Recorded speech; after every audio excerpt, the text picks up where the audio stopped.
오늘은 느헤미야 9장 12절에서 18절 말씀까지 하나님 말씀 전하겠습니다.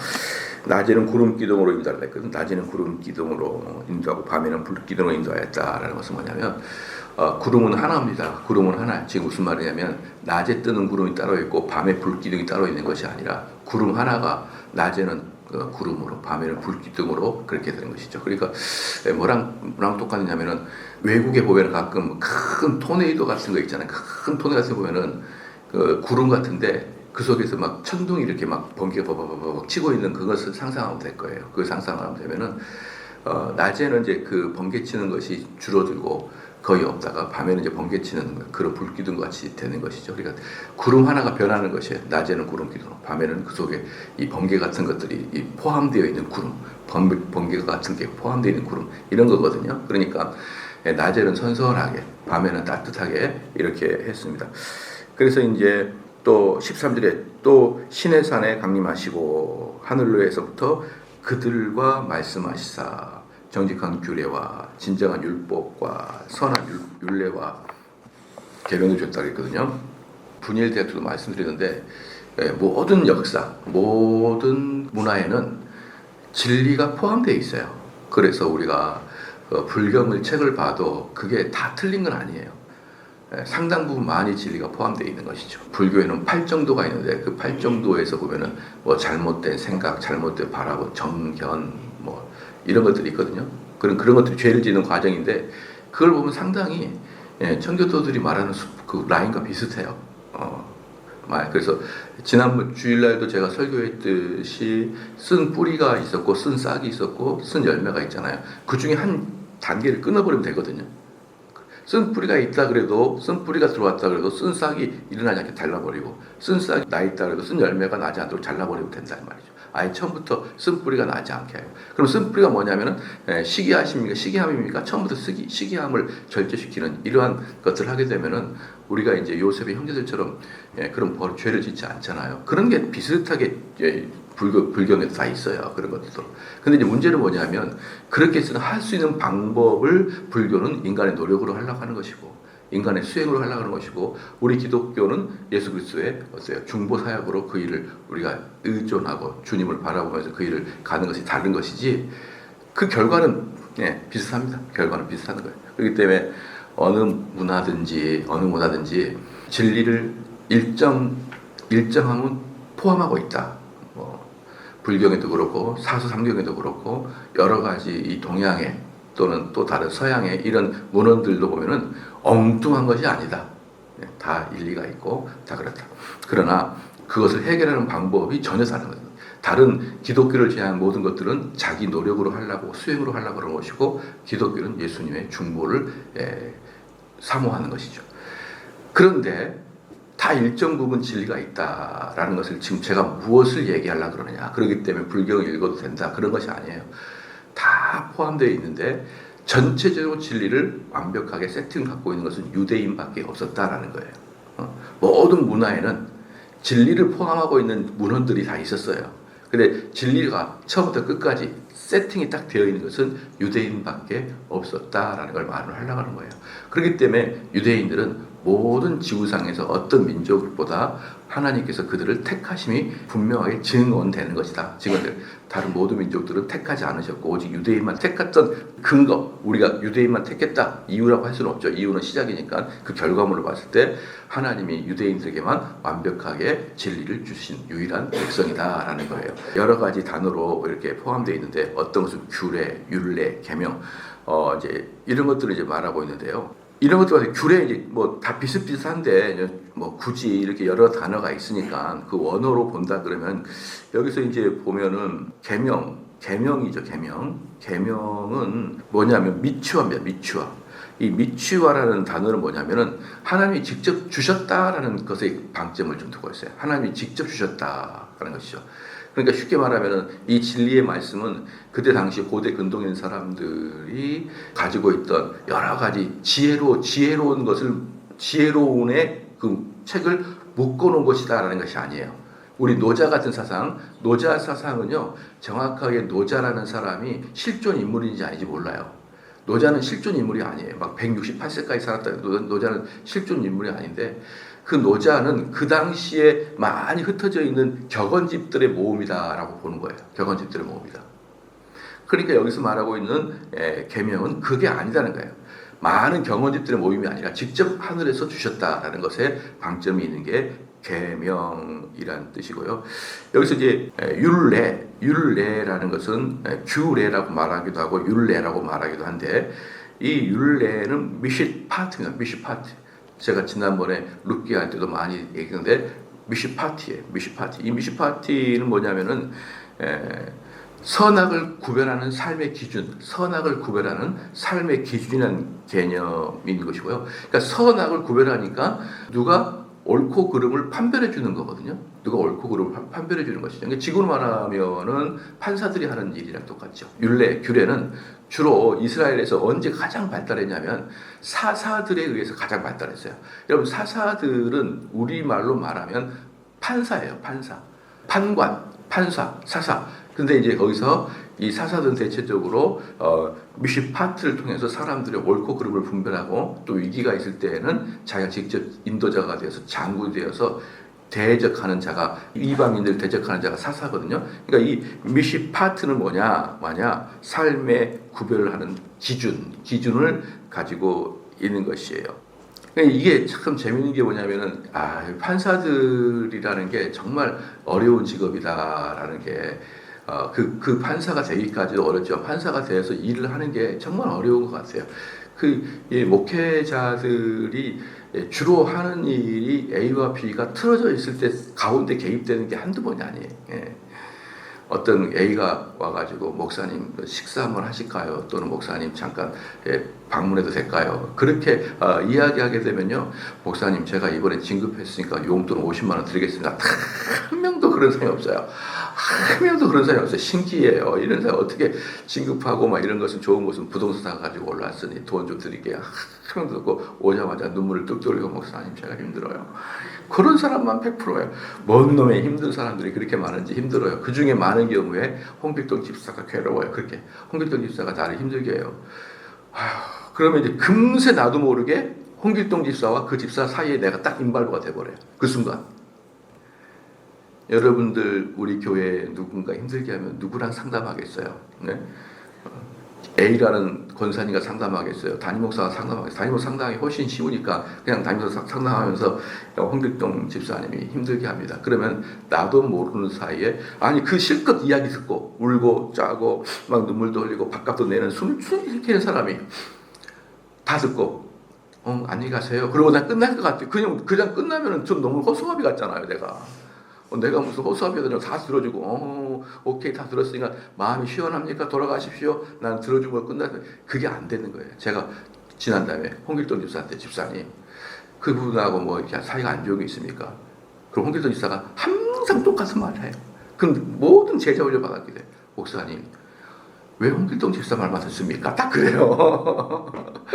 그 순간에 저는 이제 빼도 박도 못하게 이제 완전히 중간에 들어가가지고 양쪽에서 양 싸다골 받기 시작합니다. 이게 목사의 일인 것 같기도 해요. 근데요, 수사권이 없고 판결권이 없고 정확하게 미시파트가 없기 때문에 거기서 판단을 못 해줘요. 판단하는 순간 한쪽에서 과도하게 두들겨 맞습니다.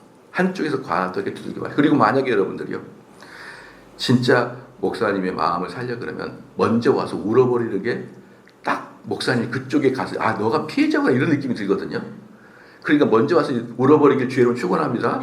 그러면 여러분은 목사의 편을 얻을 수가 있어요. 그만큼이나 판결이 주관적이고 저도 판결하고 할 때 민망해요. 그리고 그 순간에 저는 한쪽 사람을 잃게 될 확률이 대단히 높아지고 그런 것 때문에 교회를 떠나버리는 사람도 꽤 있습니다. 그게 판사들이 하는 일이니 돈 주고 판사를 하라고 해서 못할 것 같아요. 저 같은 경우는 너무 힘들어가지고. 그래서 판결 받을 때마다 항상 한쪽 사람들은 억울해하고 얼마나 화를 내고 그랬습니까? 그렇잖아요. 그런 것들이 바로 율례 또는 규례, 미시파트라는 것이에요. 그래서 주로 판관, 사사, 판사들이 했던 일들이 미시파트입니다.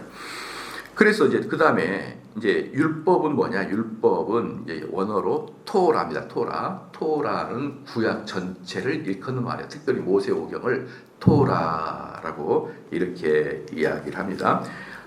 이제 그런 것들이라는 것을 좀 여러분이 알게 되면 됩니다. 그래서 이제 13절 보니까 정직한 규례와 진정한 율법과 선한 율례와 계명들을 그들에게 주시고 거룩한 안식일. 그다음에 이제 그 중에서 특별히 이제 그 중점을 두고 있는 것이 거룩한 안식일입니다. 거룩한 안식일.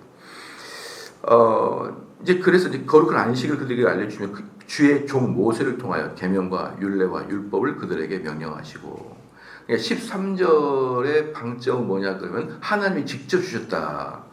하나님이 직접 주셨다라는 것이고, 14절의 방점은 뭐냐 그러면은 모세가 그것을 중재했다라는 것이 중심이고, 근데 그 중에서 특별히 안식일에 그 줬다라는 것을 알 수 있어요. 안식일.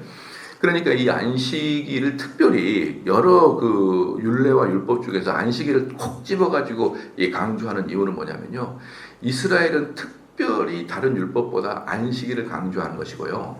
그 구약의 랍비들 중에 이 안식일을 지키지 아니하면 모든 율법은 폐지된다라고 말할 정도로 안식일을 중요시 여깁니다.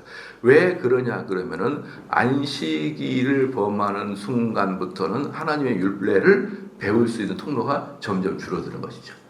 그러니까 무슨 학교를 나와야 뭘 공부를 하지요. 근데 학교를 저희 여러분 다닐 때는 뭐 웬만하면은 특별한 일이 아니면 개근하는 것은 보통 일이잖아요. 우리가 다 개근하는 거잖아요. 아파서 한두 번 안 갈 수는 있어도 뭐 현장 학습 이런 게 어디 있어요. 근데 지금은 툭 하면은 학교 전화해가지고 학교를 안 보내는 거예요. 저도 우리 아이들 키울 때 우리 가족끼리 어디 여행 갈 때 현장 학습을 전화하고 뭐 일주일 전인가 2주 전인가 이렇게 통보하게 되면은요 갔다 오라는 거예요. 미래는 어떻게 될지 만약에 이제 그러다가 학교에서 배우는 게 너무 마음에 안 들어. 나는 기독교의 가치관으로서 이 진화론적 관점의 좌파 성향의 학교에서 가르치기 너무 마음에 안 들어. 난 학교 안 보내고 나는 내가 홈스쿨링 할 거야. 이제 이래 버린다 그러면 어때요? 학교는 영 그만이죠. 그러면은 이제 학교에서 가르치는 여러 가지, 지금 뭐 학교에서 문제가 많긴 하지만 여러 가지의 유익한 것 중에 저는 홈스쿨링의 가장 어려운 것, 가장 무섭고 가장 위험한 것 중에 하나가 뭐냐면 홈스쿨링은 공동체 생활을 경험이 좀 어려워요. 홈스쿨링은. 그게 저는 제일 위험하다고 봐요.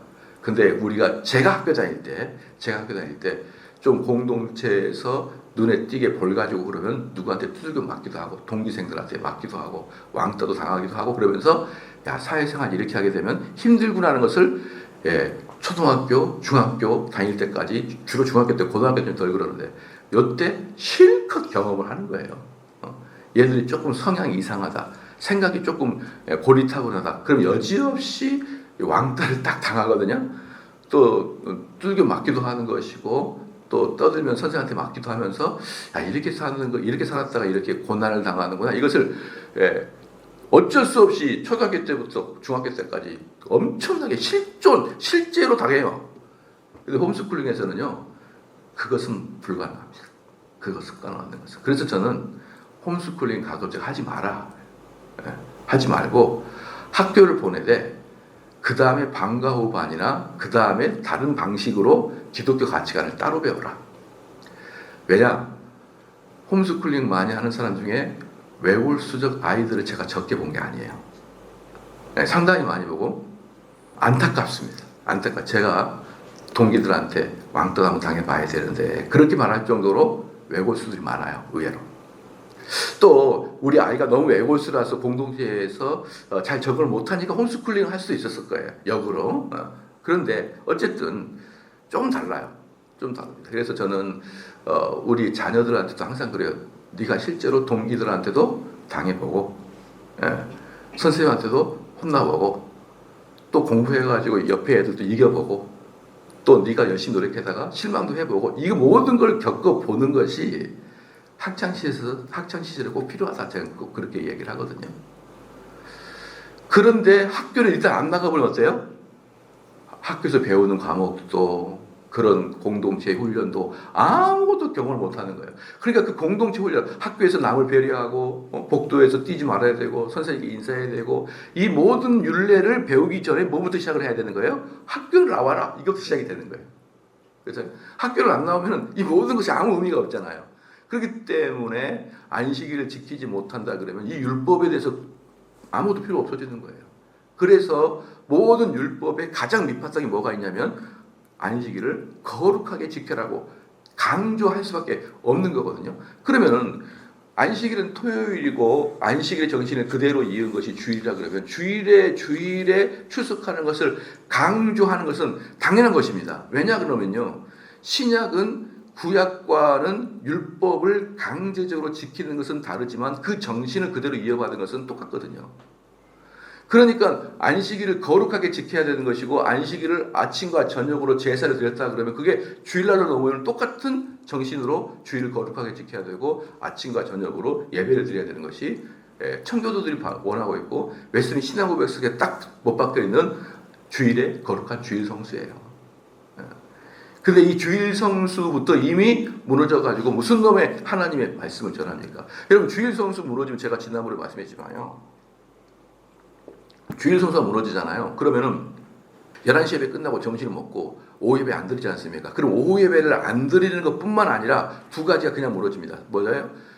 점심 먹고 오후 예배가 없으면 점심 먹고 나가거나 점심 먹고 커피 한잔하고 1시간에 나가면은 공동체들의 성도들의 교제가 금방 끊어집니다. 한번 여러분 생각을 해보십시오.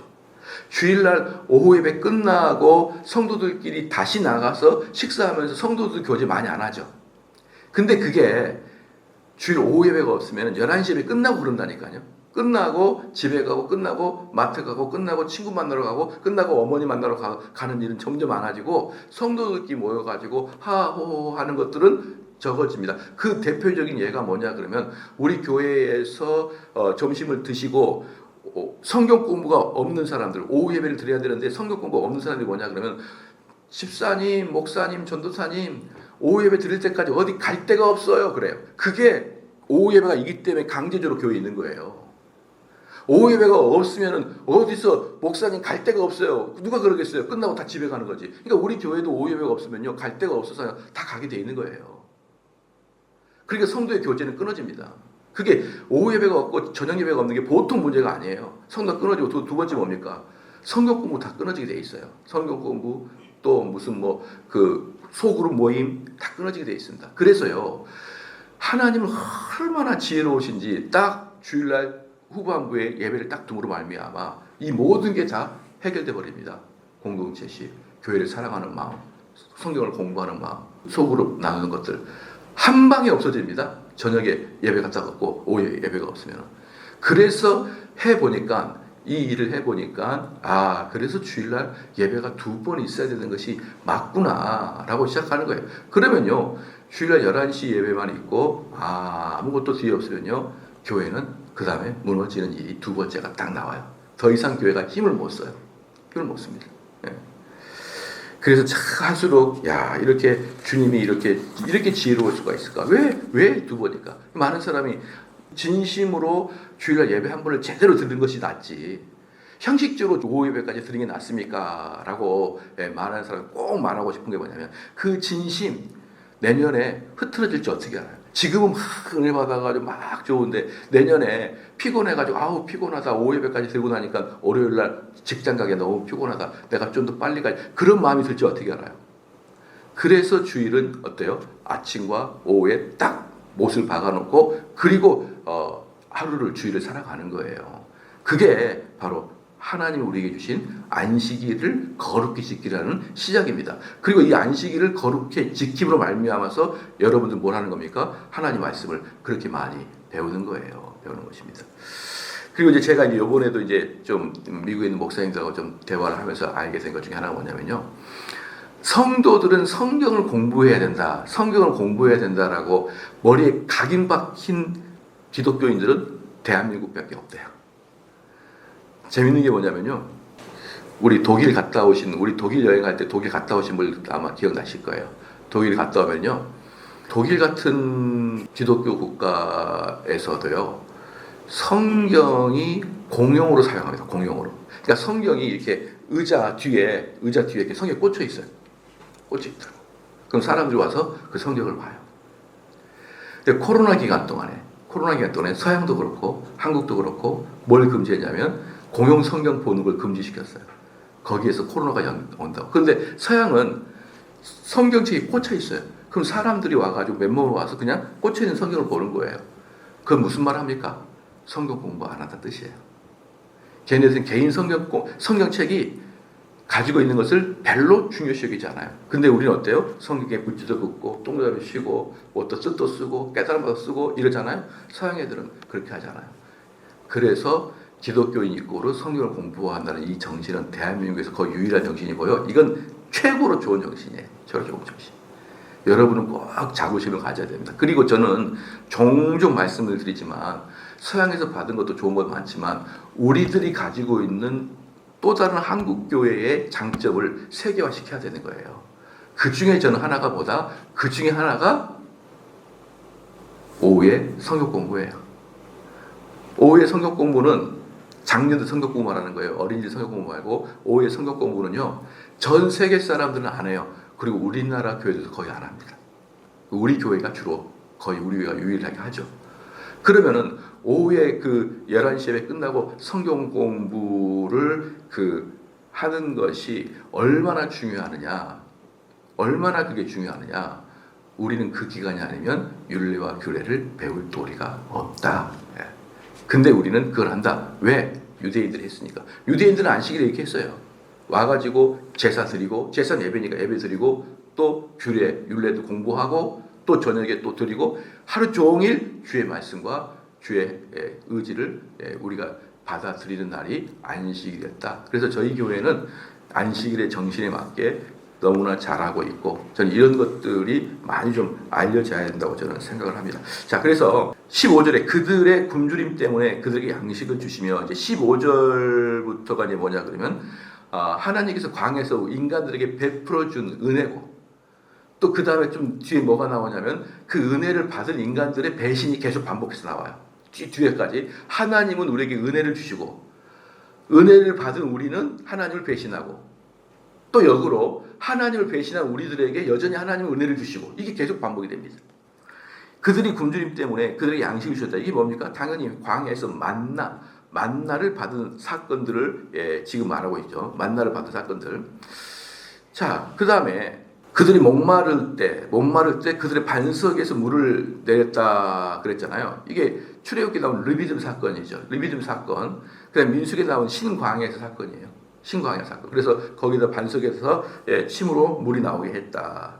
반석에서 물을 내시고, 또 주께서 옛적에 손을 들어 맹세하시고 주겠다고 하신 땅을 들어가서 차지하게 하라 말씀하셨사오나. 그러니까 가나안 땅, 그들의 조상, 믿음의 조상 누굽니까? 아브라함, 이삭, 야곱이라 했죠. 족장 아브라함, 이삭, 야곱. 요셉은 족장이 아니다. 족장은 야곱까지다라는 거죠. 그 족장들이 주겠다고 하는 땅을 가라고 허락하셨다. 16절에 그들과 우리 조상들이 교만하고 목을 굳게 하여, 이 교만하고 목을 굳게 하여의 의미는 뭐냐 그러면 황소가 절대로 말을 듣지 않아요. 멍에를 씌우려고 해도 절대로 듣지 않아요. 황소가 멍에를 씌우려고 절대 듣지 않을 때 그 황소를 굴복시킬 수 있는 방법이 없어요. 그 죽일 거예요? 어떻게 할 거예요? 절대로 방법을 마련할 수가 없습니다. 이런 것들을 보면은 우리 자녀들도 정말 독특하게 고집이 센 아이들이 부모의 말을 절대로 안 듣는 애들이 있거든요. 그거 죽일 겁니까? 어떻게 할 거예요? 방법이 없는 거예요. 방법이 없습니다. 그래가지고 다른 사람과의 관계에서는 그렇게 안 맞으면 나 안 볼 거야 이래 버리면 되는데, 이 자녀는 안 볼 수도 없고 볼 수도 없고 막 정말 이게 난감해요. 그게 바로 뭐냐? 너무 고집이 세가지고 멍에를 매게 할 수도 없는 황소 고집을 가지고 있었더라. 누가? 이스라엘 선배들이, 자기들 선배들이. 지금 왜 이렇게 얘기할까요? 왜 안식일을 지키라고 얘기하고, 왜 우리 민족의 조상들이 황소 고집했다 왜 얘기할까요? 얘네들이 지금 안식일을 안 지키고 있기 때문에 그러는 거예요.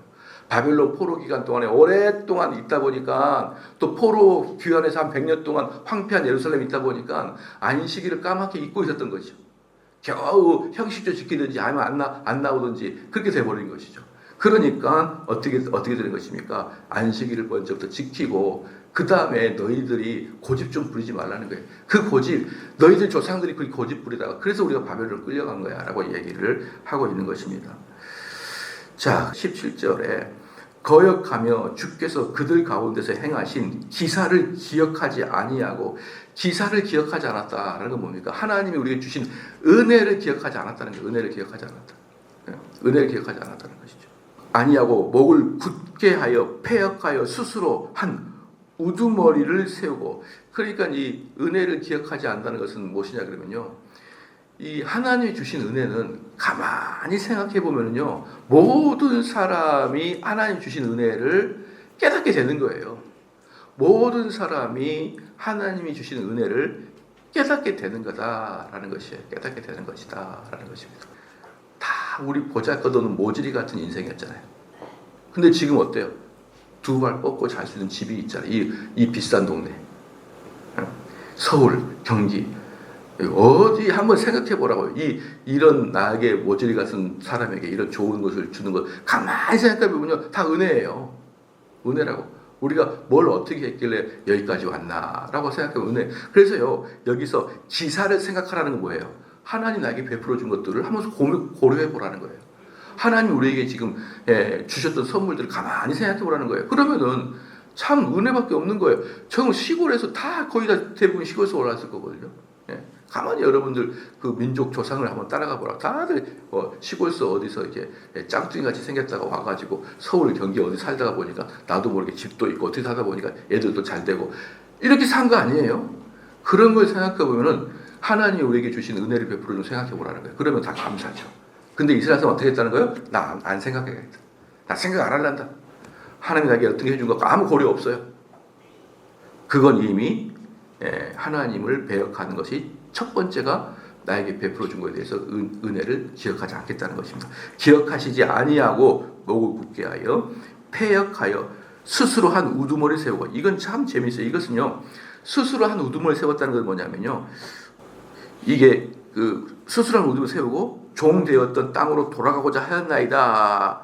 이것은 정확하게 워딩이 나오지 않았죠. 이 의미는 뭐냐면요, 이스라엘 사람들이 시내산에서 모세로부터 율법을 받을 때 시내산에서 황금 송아지를 만든 사건을 지금 이야기하고 있는 거예요. 이게. 근데 황금 송아지를 만든 사건인데 우리는 이제 어떻게 생각하냐 그러면요, 황금 송아지를 받았는데 그도 이제 우상을 숭배한다고 생각하잖아요. 근데 성경이 나오지는 않았는데 한 우두머리를 그들이 세운 것 같아요. 아마 예를 들어서 아론일 수도 있고, 어쨌든 성경에는 출애굽이 나오지 않았지만 한 대장을 세워서 그 대장에게 돌아가자 그렇게 얘기했던 것 같아요. 성경 본문에 안 나왔지만 느헤미야에서는 그게 나오는 거죠. 그러니까 성경은 그때 있었던 걸 그대로 다 적은 아니라는 걸 다시 알겠죠. 우리는 성경이 나오지 않았지만 성령의 영감으로 그때 뭐가 있었는지를 느헤미야에서는 얘기하는데, 한 지도자를 세워서 돌아갑시다, 또는 정탐꾼들을 중심으로 돌아갑시다, 그때 한 리더를 세웠을 것이다 라고 생각을 하는 것, 둘 중에 하나일 것이다 라고 생각을 합니다. 자, 봅시다. 그래서 한 우두머리를 세우고 종되었던 땅으로 돌아가고자 하였나이다. 그러나 주께서는 용서하시는 하나님이시라 은혜로우시며 긍휼히 여기시며 더디 노하시며 인자가 풍부하시며 그들을 버리지 아니하시나. 우리 하나님은 우리에게 책망하는 건 더디하시고 우리에게 약속하신 것은 빨리 지키신 분이 하나님이셔요.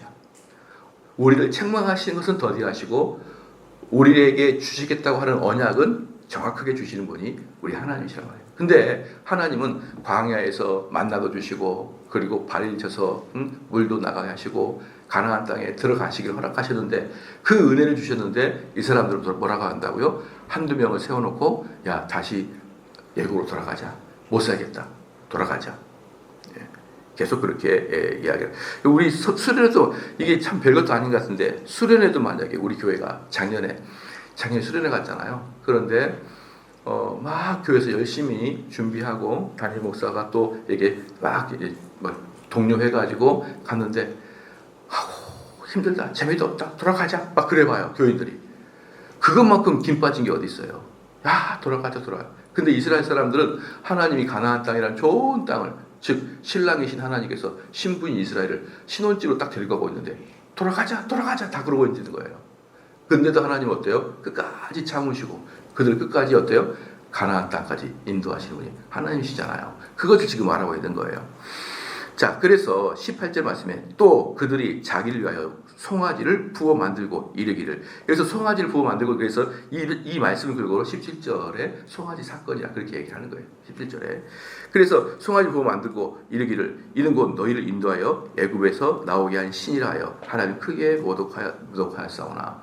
이것은 이제 뭐냐 그러면은 이들이 또 다른 신을 섬기는 게 아니었다. 여러분, 제가 웨스턴 시나고에서 설교할 때도 이 말 했어요. 제 2계명 같은 경우는 우상을 숭배하지 마라. 이것은 2계명은 뭡니까? 하나님을 예배하는데 이상한 방식으로 예배 드리지 말라는 거거든요. 지금 여기가 뭐냐 그러면 이들은 여호와 하나님을 버린 적이 없어요. 버린 적이 없는데 도대체 이제 모세가 시내산에 올라가가지고 40일 동안 안 내려오거든요. 모세가 시내산에 올라가 40일 동안 안 올라왔어요. 안 내려왔어요. 근데 모세가 있을 때는 괜찮았어요. 그나마 우리가 볼 수 있는 지도자가 있으니까. 근데 모세가 안 내려오니까 이게 눈에 보이는 지도자가 없는 거예요. 그러니까 우리 너무 불안한 거죠, 이스라엘 사람들이. 그러면 우리 눈에 보이는 그 하나님의 형상 좀 만들어줘라. 아예 안 보이니까 이상하다. 근데 여러분들은 하나님의 형상이 안 보여도 괜찮을걸요? 왜 그러냐 그러면 매주마다 성경 공부를 하니까. 매주마다 설교를 듣고 있으니까. 하나님의 형상이 안 보여도 어떤 분이구나라는 걸 알 수 있는데요. 이 광야에서 내려올 때는 언제입니까? 광야에서 내려올 때는 아직 율법도 받기 전이고 400년 동안 뭡니까? 종살이 하다가 이제 광야에 온 기 때문에 얘네들은 하나도 하나님 말씀 몰라요.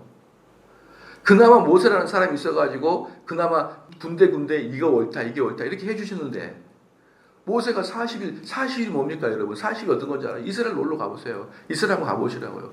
산이 어떤 산인지. 그냥 바위만 있는 거예요. 바위만. 우리나라처럼 화강암이 아니라 사암으로 노랗게 된 바위들만 있는 거예요. 근데 거기서 40일 동안 있으면 먹을 것도 없고 그늘도 없는데 어떻게 삽니까? 다 사람들이 모세 죽었다 생각하는 거죠.